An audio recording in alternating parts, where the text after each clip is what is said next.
Hey everybody, and welcome to the Narrowgate Woodshop.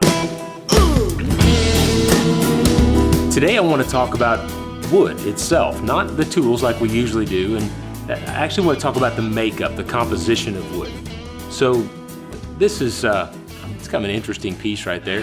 This is actually a panel that the guys are using right now to create the front facade for the doors of some new cabinets that are going into our big barn. That's some beautiful stuff. This is actually throwaway wood from a lumber mill here locally. The last board off of any blank that they make boards out of is too thin to be a full board. So they just stack up these thin pieces of wood and then they sell them for next to nothing. We go down and get a truckload of them for just a few dollars. But we bring it back and we do things like this. We put a finish on top of it. You can see the saw marks where this has been run through the mill, and it makes for some really interesting wood. Now we're going to take this little thin piece of wood and attach it to a piece of plywood to make doors for our kitchen cabinets in the big barn. If you could see behind me, those doors are all lined up. I just grabbed this thin piece of wood to sort of give you an example of how we're going to join two pieces of wood together to make a door. The structural stuff on the back and the pretty stuff on the front. If you think about two pieces of wood being joined together for a purpose, kind of attached, well, let's go even deeper than that. Wood itself, we said we're going to talk about the nature of wood.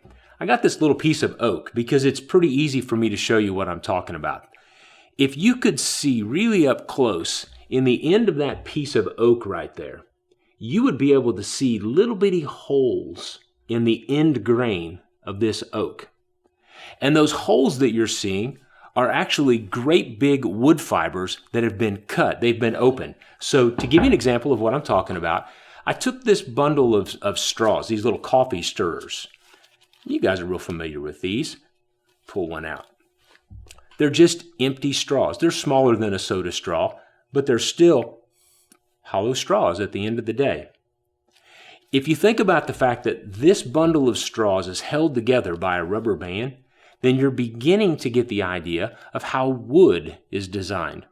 Wood is really a whole series of cells, like this, a cell that's been joined together into a board by a substance called lignin, like a glue.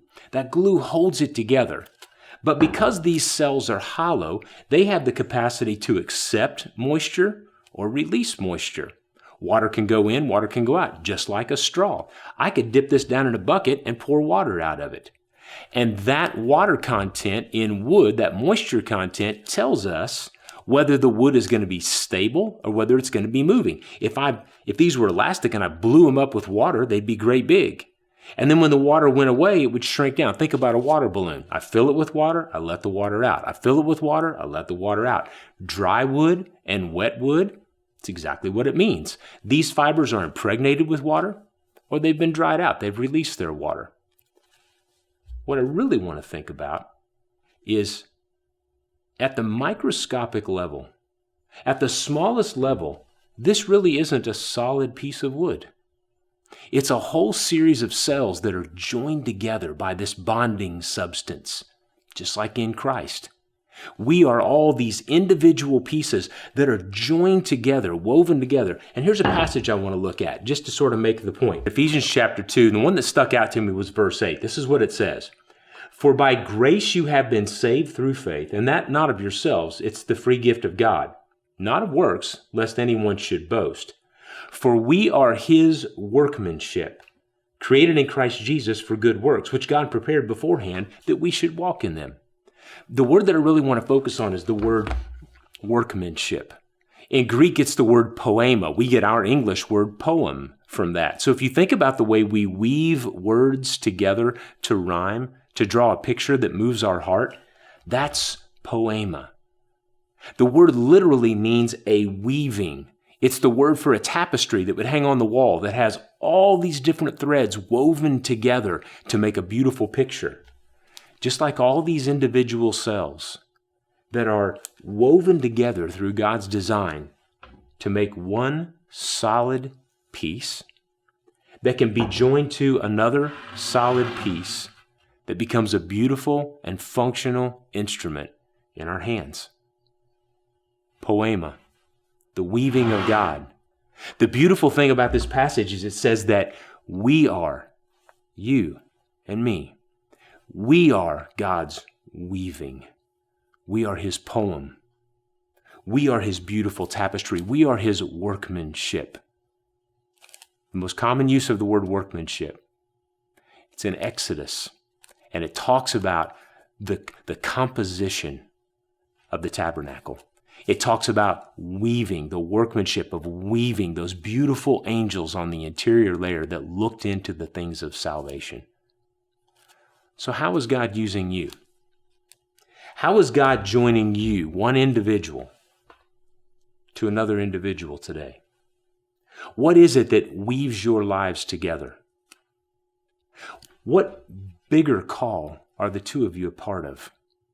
And then how does that call marry itself to the rest of the church in this world so that we can become a beautiful and functional instrument in the hands of God who wants to make himself known and make his love known to the world that we're called to love and serve? Might want to think about it. If you come up with an answer, a specific thing, this is how God has woven me together with others. And this is how God has woven us collectively for his call. Send us an email. Shoot us a note on Facebook. Let us know how God is weaving your life into the lives of everyone else for his glory and his purpose. We'll see you next time on Chop Talk. Next time on Chop Talk. Next time on Chop Talk. Next time on Chop Talk. Next time on Chop Talk.